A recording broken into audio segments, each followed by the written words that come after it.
Aujourd'hui, je suis revenue pour faire une vidéo pour vous parler un peu de mes expériences paranormales que j'ai déjà vécues. Je sais que ça intéresse certaines personnes, donc je vais vous en faire part.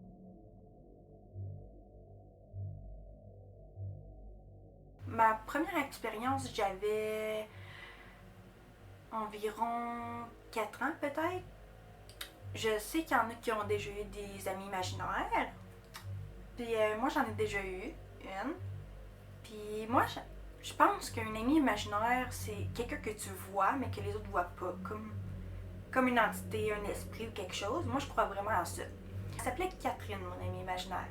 Puis c'était pas juste un ami avec qui je jouais avec mes jouets, là. Il fallait que ma mère la lave, qu'elle la nourrisse, qu'elle dîne avec nous à la table. Il fallait vraiment tout le temps s'en occuper, comme si elle était vraiment là, puis moi, je la voyais pas vrai. Une fois que mon beau-père est allé déménager son ami, puis là, il s'aidait, il y avait des gros meubles à transporter. Puis je me suis juste mis à crier, puis là, l'ami à mon beau-père, il a comme laissé tomber le meuble, puis il avait peur, il est comme qu'est-ce qu'il y a? Puis moi, je criais Catherine est dans la rue, Catherine est dans la rue, mais lui, il savait pas que j'avais un ami imaginaire. Il s'est mis à capoter, il pensait qu'il y avait un enfant qui était dans la rue, qui allait se faire lutter, tu sais. Puis là, mon beau-père, il a dit, oh non, laisse faire, c'est son ami imaginaire. Fait que ça, c'est comme ma première expérience.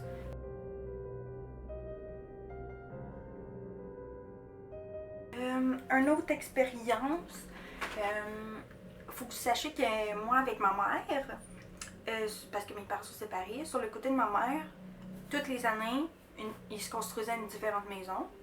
J'avais peut-être 9 ans, peut-être. Puis ma chambre était dans la cave. Puis je sais pas, je chantais pas cette chambre-là, vraiment pas. C'était la seule pièce de la maison que je chantais pas, là.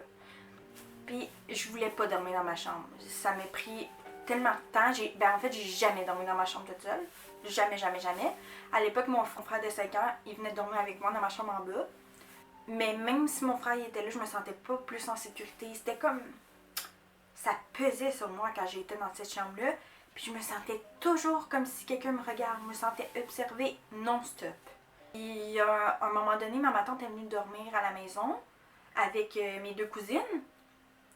Puis je leur avais laissé ma chambre. Puis eux, ma tante a dormi dans mon lit. Puis on avait mis un matelas à une de mes cousines par terre. Fait qu'on voyait en dessous du lit.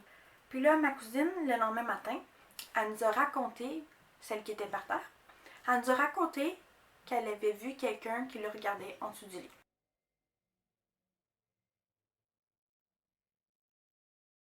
J'étais partie aux toilettes. Puis là, sur la porte, il y avait un crochet avec nos serviettes accrochées. Puis j'ai vu une serviette se lever et rester là 2 secondes. Genre 1, 2 là. C'est pas long, mais c'est long parce que ça fait peur. Puis elle est juste tombée par terre, la serviette. Là, j'ai resté figée parce que c'était la première fois que je voyais quelque chose. Ça m'avait fait vraiment peur. Fait que là, j'ai crié.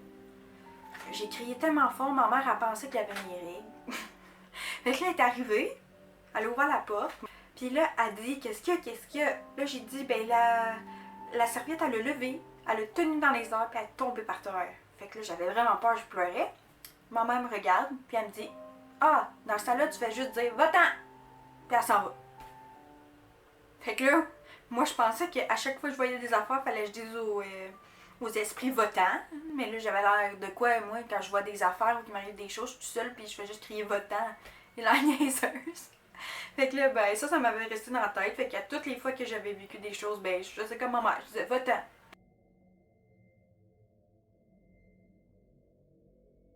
Il y a eu aussi, quand j'avais peut-être 14 ans, dans la maison où j'habitais chez mon père, c'était un semi-détaché. Puis ce semi-détaché-là, je l'haïssais, je me sentais oppressée quand j'étais chez mon père parce que l'ambiance de la maison, c'était vraiment atroce. Puis c'est pas parce que mon père, il donnait une mauvaise ambiance, là. On était tellement une belle famille unie, on faisait des activités tout le temps, on se niaisait, on s'est jamais chicané. Puis évidemment, ma chambre était dans la cave. Puis dans cette maison-là, ben j'avais un chien. chez monsieur. Puis monsieur, il voulait jamais venir dans la cave. Puis là, ben moi j'avais peur de dormir dans la cave parce que je me sentais pas bien. Puis en plus, je sais pas pourquoi ils ont mis ça sur les murs, les autres qui étaient là avant, là, il y avait un dauphin, genre avec des gros yeux, puis on dirait qu'il te regardait partout où t'étais dans la chambre. C'était pas une grosse chambre, là. C'était vraiment absurde. Fait que déjà c'est ça que j'aimais pas. Puis là, il y a eu la première fois, c'est pas arrivé juste une fois. Je suis couchée pour la nuit. Puis moi, j'avais emmené monsieur cette fois-là, puis je l'avais obligé à rester avec moi. Il s'est mis au bout du lit, sur deux pattes, puis il a commencé à grogner, puis faire ça avec ses pattes, comme s'il voulait graffiner quelqu'un, puis il était vraiment enragé.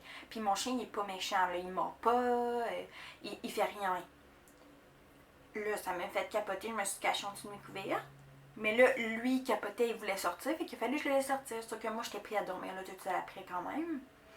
Puis là, je disais les choses à mon père, puis mon père, il me disait qu'il croyait pas à ça, puis que j'arrête d'avoir peur parce que c'est pas vrai, puis que tout essayé pour appeler des esprits, puis c'est pas vrai. Fait que c'est ça. Puis aussi, j'ai oublié de mentionner qu'est-ce qui faisait vraiment peur quand je dormais chez mon père. C'est que mon lit, à chaque nuit, quand j'avais déjà tombé endormie, je me faisais réveiller parce que mon matelas, ben mon lit, là, il shakeait comme ça. Tu sais, c'était pas un gros shake, mais je suis toute seule, puis je bouge pas. Fait que c'est pas moi qui shake le lit. Puis en plus que mon chien, il a fait ça, ben c'est sûr qu'il y avait quelque chose, là.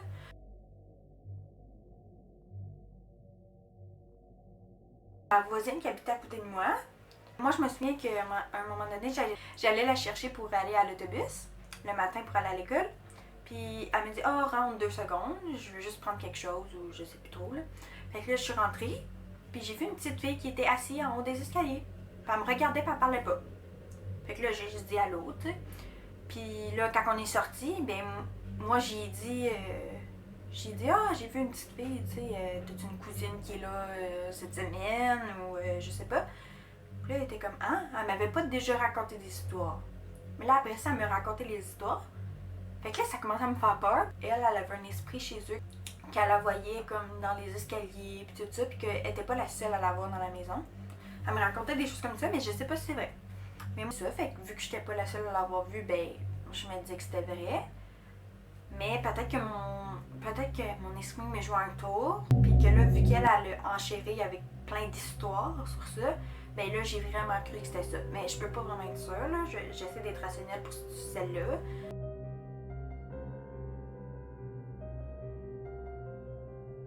Il y a aussi les... je sais pas si vous savez c'est quoi les voyages astrales. Dans le fond, un voyage astral, c'est que toi, tu dors la nuit. Ton corps dort, tu sortis de ton corps, puis tu peux aller explorer des choses, mais tu vois d'un autre angle. Tu peux pas aller loin de ton corps parce que tu peux te perdre et jamais revenir. Ma famille, sur le côté de ma mère, on est capable de faire ça. Les femmes sont capables de faire ça. Je sais pas si c'est toutes les femmes, mais ma mère me dit qu'il y en a sur son côté à elle, qu'ils ont été capables de faire ça. Puis là, tu te sens genre légère. Puis tu sens que tu renfonces comme dans le lit, je sais pas comment expliquer. Mais tu sens que tu sors, tu comprends? Ça fait comme un ça. Mais moi, j'ai tellement eu peur parce que je comprenais pas ce qui se passait que j'ai bloqué ça dans mon esprit. Puis là, quand ma mère m'en a parlé, ça m'a fait encore plus peur, mais j'étais déjà bloquée. Fait que je savais que j'allais jamais en faire. Fait que j'ai juste jamais réussi à le faire. Parce que ça me fait encore peur, je veux pas. Quand je sens que ça commence à arriver puis que je me sens vraiment trop bien, c'est pas normal. Ce qui est pas rationnel, ça me fait peur, en fait.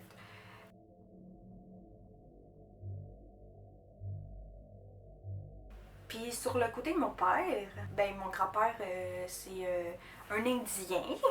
Donc lui, il sait comment faire des vrais capteurs de rêve, il y a des outils amérindiens, il y a plein de choses. Mon grand-père s'y connaît aussi, comme à un moment donné, ma cousine elle avait des problèmes quand elle dormait. Je sais pas trop, elle disait quand elle se réveillait qu'elle avait mal à la bouche parce qu'elle a dormi comme si quand elle a dormi toute la nuit, sa bouche était trop ouverte, comme quand on va chez le dentiste puis qu'on a mal à la bouche après. Puis là, mon grand-père, il disait, parce qu'il croit à ça, lui, les esprits puis tout ça, ça va aussi avec les Amérindiens, Puis il disait que c'était des esprits qui rentraient dans sa bouche, comme dans son âme pendant la nuit. Puis que ça faisait comme si elle avait beaucoup bougé, puis tout ça. Puis il disait qu'il savait pas pourquoi que ça arrivait, mais que c'était ça. Parce qu'elle, quand elle se réveillait, elle avait trop mal à la bouche. Puis moi, je me souviens, quand j'avais déjà été dormir chez eux, elle me réveillait parce qu'il y avait comme un ampli ou quelque chose de musique, là, une radio ou quelque chose à côté de son lit. Puis là, je me suis réveillée parce que ça faisait crou, crou, crou. Elle faisait ça comme ça avec la radio ou l'ampli. Puis elle s'est mise à aller en dessous du lit, comme ça. Puis là, elle disait avec sa voix comme endormie, genre. Elle disait non, lâche-moi, je veux pas y aller, non, lâche-moi. Là, ça m'a foutu la chienne, fait que je l'ai pris parce qu'elle s'en allait en dessous du lit, là. Vraiment. Fait que là, ça m'a fait peur. Là, je l'ai pris, je l'ai ramené dans le lit, mais elle s'est pas réveillée. Fait que là, ça a juste arrêté. Mais là, avec ces histoires d'esprit qui rentrent dans son âme puis tout, ben ça faisait peur, là. Fait que là, je me disais, bon, ok, elle aussi, c'est ma cousine du côté de mon père. Fait qu'elle aussi, elle avait des choses. Fait que je me sens pas seule là-dedans parce que je sais que ma famille en vit aussi. Ma mère, elle croit aux anges, elle croit à plein de choses. Puis c'est le fun d'en parler, mais c'est juste que moi, je suis plus rationnelle qu'elle. Puis moi, j'ai peur, ma mère, elle a pas peur. Parce que moi, qu'est-ce qui est pas rationnel, ça me fait peur.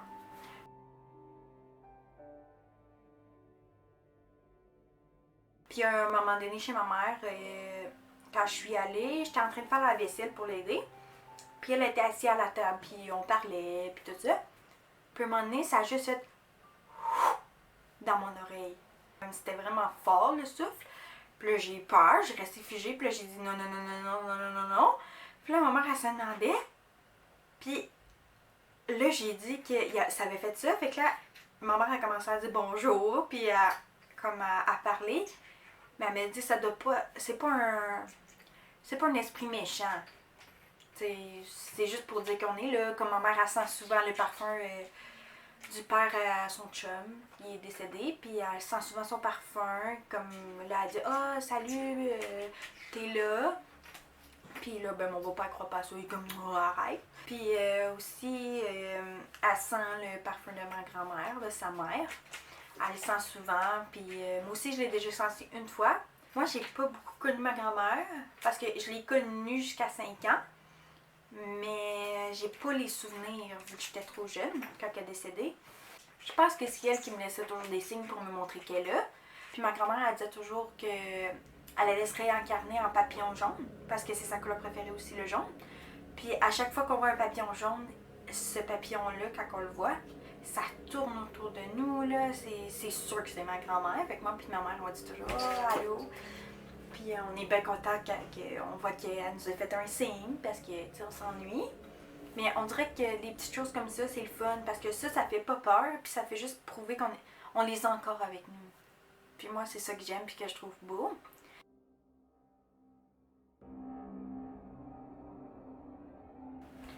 Au mois de mars, plus récemment, il m'est arrivé quelque chose de vraiment bizarre. Moi, j'habite en appartement maintenant avec mon amoureux. Puis, ben là, il y a des petites choses qui se passent ici. Là. Mon chat, il a l'air de voir des personnes ou des choses comme ça. Là. Puis, il y a des choses qui tombent des fois. Mais, tu sais, ça va, là. C'est pas grave. Mais ce qui est arrivé de vraiment bizarre, que j'arrive pas trop à expliquer, c'est que j'ai rêvé à mon grand-père et ma grand-mère 2 nuits d'affilée. Mon grand-père est décédé sur le côté de ma mère. Puis c'est ça. Fait que là, ben, j'ai rêvé à mon grand-père. Ça fait 2 semaines de ça. Quand je me suis réveillée le matin après les 2 jours, ma mère m'a texté pour savoir comment on va, salut, pis tout ça. Puis là, j'ai dit, hey, en passant, j'ai rêvé, ça fait 2 jours à grand-père, c'est vraiment bizarre, ça fait longtemps que ça m'est pas arrivé de rêver à grand-père. Puis là, elle m'appelle. C'est comme pourquoi elle m'appelle, on est en train de se texter. Là, elle est comme, allô, t'es rêvé à grand-père, pis tout ça, c'est quand t'es rêvé à grand-père? Là, j'y raconte tout le rêve, j'y raconte toutes les choses. Puis elle me dit c'est vraiment bizarre parce que moi aussi j'ai rêvé à ton grand-père. Là, je suis comme ok. Elle me raconte son rêve. Il disait la même chose, il disait tu comprends pas, tu comprends pas, tu comprends pas. C'est comme dans mon rêve. Il disait qu'elle comprenait pas quelque chose, puis moi dans mon rêve, il me disait que je comprenais pas quelque chose aussi. Fait que c'est vraiment bizarre que les deux ont rêvé à la même chose un peu, sur le même sujet. C'est vraiment comme si mon grand-père est venu nous voir dans notre rêve pour je sais pas quoi. Puis c'est ça, fait que là, moi, ma mère, on se demandait, puis on s'est dit que maintenant, quand on va rêver à lui, puis tout ça, ben, on va l'écrire quand on se réveille, puis on va s'appeler pour s'en parler, parce que c'est vraiment bizarre. Moi, je sais pas s'il y a d'autres personnes dans la famille qui ont rêvé à lui ou qui ont fait un rêve comme ça. Je sais pas, mais je trouve ça vraiment étrange. Puis, ouais, c'est des choses que je sais pas trop comment expliquer, parce que des fois, ça fait peur, en fait. Je sais pas si vous avez des histoires aussi. Fait que c'est ça, j'ai pas d'autres histoires qui me viennent en tête pour l'instant. Peut-être que je vais m'en rappeler. Mais c'est ça. Fait que c'est ce qui termine mon vidéo. Si jamais vous avez des histoires vous aussi que vous voulez me partager, vous pouvez m'écrire sur Messenger ou Instagram ou dans les commentaires. Là. Ça serait vraiment le fun de lire vos histoires aussi. Puis je me sentirais encore moins seule. Fait que c'est ça, si vous avez aimé mon vidéo, ben vous pouvez mettre un like, vous pouvez sharer, vous pouvez me follow si vous voulez. Fait que c'est ça. Je vous dis à la prochaine. Bisous!